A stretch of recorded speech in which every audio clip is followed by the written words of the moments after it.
আসসালামু আলাইকুম, সবাইকে আমার ইউটিউব চ্যানেলে স্বাগতম। আজকে আমি দেখাবো কিভাবে ফ্রাই প্যানে গ্রিল ফিশ করতে হয়।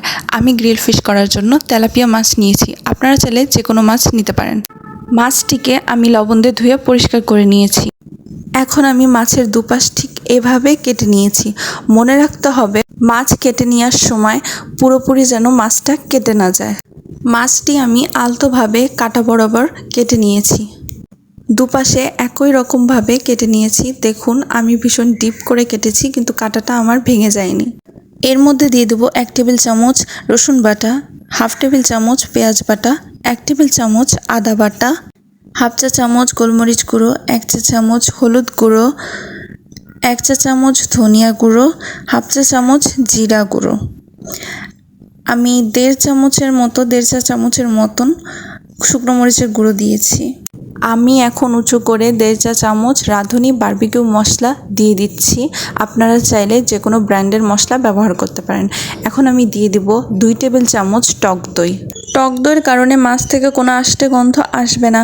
আপনাদের হাতের কাছে টক দই না থাকলে আপনারা দুধের সাথে 1 ফালি লেবু মিশিয়েও দিয়ে দিতে পারেন। এখন আমি দিয়ে দিলাম 1 টেবিল চামচ সয়া সস, 1 টেবিল চামচ টমেটো সস। আমি আরেকটু টমেটো সস দিলাম, 1.5 টেবিল চামচের মতন দিয়েছি। এখন আমি দিয়ে দিব 1 চা চামচ লবণ। আপনারা আপনাদের মাছের সাইজ অনুযায়ী লবণ কমিয়ে বাড়িয়ে দিবেন। এগুলোকে ভালো মতো মশলা মিশিয়ে মাছের গায়ে দিয়ে দিব। মাছটা এপিট ওপিট করে দুপাশেই সমানভাবে মশলা দিয়ে দিতে হবে। আমি মাছের ভিতরে দেখুন কিভাবে মশলা ঢুকিয়ে দিচ্ছি, এতে করে ভেতর থেকেও মশলাটা ফ্লেভার আসবে। মাছের কেটে রাখা জায়গাগুলোতে ভালো করে মশলা ঢুকিয়ে দিতে হবে। যারা এখনও আমার চ্যানেলটি সাবস্ক্রাইব করেননি তারা আরও নতুন নতুন রেসিপি পেতে আমার চ্যানেলটি সাবস্ক্রাইব করুন। নিচের সাবস্ক্রাইব বাটনে ক্লিক করে বেল আইকনটি চেপে দিন। আমার মাছটা ম্যারিনেট করা শেষ। এখন আমি এটা একটা এয়ারটাইট বক্সে আধা ঘন্টার জন্য বাইরে রেখে দিব। আপনারা চাইলে 1 ঘন্টার জন্য রাখতে পারেন। আমার হাতে সময় কম ছিল তাই আমি আধা ঘন্টার জন্য রেখেছি। এতে করে স্বাদ আরও বেড়ে যাবে, মশলাটা ভালো করে ঢুকবে। আমার আধা ঘন্টা হয়ে গেছে। এখন আমি মাছটা থেকে ভালো করে উপর থেকে মশলাটা কাচিয়ে নিব।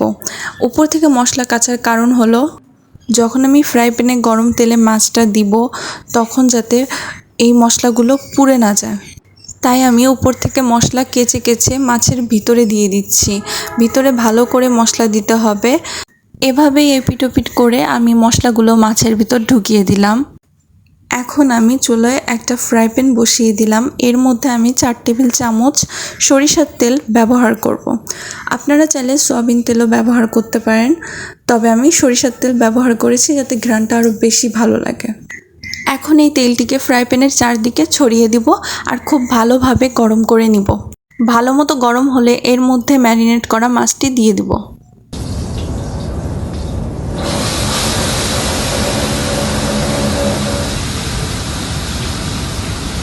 এখন এটা ঢাকনা দিয়ে রাখবো 5 থেকে 7 সেকেন্ডের মতন। এর বেশি রাখা যাবে না, না হলে মাছটি পুড়ে যাবে। এরই মাঝে আমি কয়েকবার মাছটি উল্টে পাল্টে নিয়েছি। এই দেখুন আমার মাছটি হয়ে গেছে। মাছটি আমি টমেটো সস ও কাঁচামরিচের মিশ্রণ দিয়ে পরিবেশন করব। আপনারা চাইলে মেয়োনিজ দিয়েও পরিবেশন করতে পারেন। এই গ্রিল ফিশটি তন্দুর রুটি বা পরোটার সাথে অনেক সুস্বাদু লাগবে। এই যে আমার গ্রিল ফিশটি ভালো মতো কুক হয়েছে। মশলাগুলো ভিতরে ভালো মতো দেওয়ার জন্য ভেতরটা অনেক জুসি হয়েছে। আপনারা অবশ্যই বাসায় ট্রাই করবেন। ধন্যবাদ।